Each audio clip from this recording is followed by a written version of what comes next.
Hello everyone, আসসালামু আলাইকুম। কেমন আছেন আপনারা? আশা করি ভালো আছেন। আমিও খুব ভালো আছি। তো আজকে যে বিষয়টা নিয়ে কথা বলবো সে হলো আমাদের এখন নেট দুনিয়ায় যে ভাইরাল মনিকা কবির। সে একজন নাকি রাশিয়ান মডেল। তো আমি এর আগেও একটা ভিডিও বানাইছি তাকে নিয়ে। তো ওইটার মধ্যে দুইজনের ছিল, এর জন্য বিস্তারিত বলতে পারিনি। তো সে একজন রাশিয়ান মডেল, সে দেশের বাইরে থেকে বাংলাদেশে আসছে। এখন সে নাকি তার পাসপোর্টে যে আমাদের বাংলাদেশের ভিসা ছিল তার মেয়াদ শেষ আরো 1 বছর আগে। তো এটা সে কোনো গুরুত্ব না দিয়ে, কোনো রিনিউ না, কোনো কিছু করে নাই, না করেই সে এখন পর্যন্ত আমাদের দেশের আছে। প্লাস আরো সে আমাদের দেশের যে মডেলিং থেকে শুরু করে ব্র্যান্ড অ্যাম্বাসেডর নানান কাজ করতেছে। ইভেন রাস্তাঘাটে সে ড্রেস চেঞ্জ করতেছে, তারপরে আরো অশ্লীল অশ্লীল কাজ করতেছে। ইভেন রোজার মাসও সে ছাড়ে নাই। এই যে আমাদের রোজার মাসের সময় সে আমাদের এই রোজার মাসে সে রাস্তায় একটা অশ্লীলতা তৈরি করছে, যেটার কারণে একটা ভিডিও ভাইরাল হয়েছে যে একজন বুড়া মানুষ তাকে পানি দিয়ে ঢেলেতেছে যাতে সে চলে যায় ওইখান থেকে।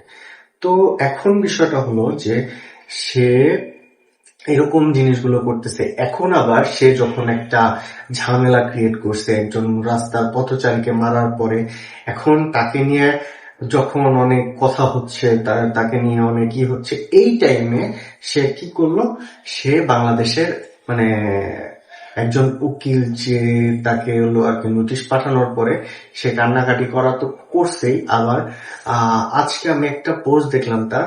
তো পোস্টটা এরকম ছিল যে আমি বাংলাদেশ যদি আমাকে কষ্ট দেয় আমি চলে যাব, আমি আর দেশের বাইরের কোনো আর্টিস্ট বা মডেলকে আসতে দিব না বাংলাদেশে।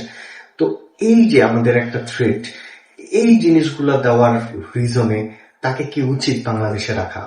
তো এই জিনিস নিয়ে আপনারা কি বলেন সেটা কমেন্টের মাধ্যমে জানান। আর যা তাকে কঠোরভাবে আইনের আওতায় আইনা তার দেশে তাকে ফেরত দেওয়া হোক। আমাদের দেশের যে মেয়েগুলো আছে, আশা করি মডেল যারা, তারা খুব সুন্দর কাজ করে। আই থিঙ্ক তারা ওর থেকেও পারফেক্টলি কাজ করবে। ওকে না নিয়ে আমাদের দেশের একজন দেশীয় আর্টিস্টকে নিয়ে কাজ করা আই থিঙ্ক উত্তম। এর জন্য আমি আনজারা এবং দারাজকে বলবো যে আপনারা আমাদের দেশি যে মেয়ে আর্টিস্ট বা মডেল আছে তাদের নিয়ে কাজ করুন। এইসব মানুষ যারা যে উল্টাপাল্টা কাজ করে ভিউ এর জন্য, জাস্ট ভিউ এর জন্য সে এই যে রাস্তায় রাস্তায় ঘুরে ঘুরে উল্টাপাল্টা কাজ করতেছে, নানান কিছু করতেছে, এটার কারণে যে সে পপুলারটা হয়েছে। এই পপুলারিটি ইউজ করার কারণে হয়তো আপনারা অনেক রেপুটেশন আর্ন করছেন, সেই রেপুটেশনটা আপনারা হারাবেন।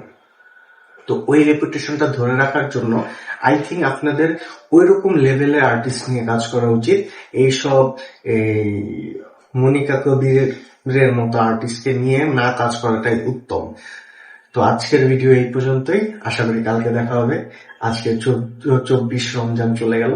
তো দোয়া করবেন যাতে সামনের রমজান গুলোতেও ভালো মতো ভিডিও করতে পারি, এবং আপনাদের দোয়ায় আশা করি এখন ভিডিওতে ভিউ ভালো আসতেছে।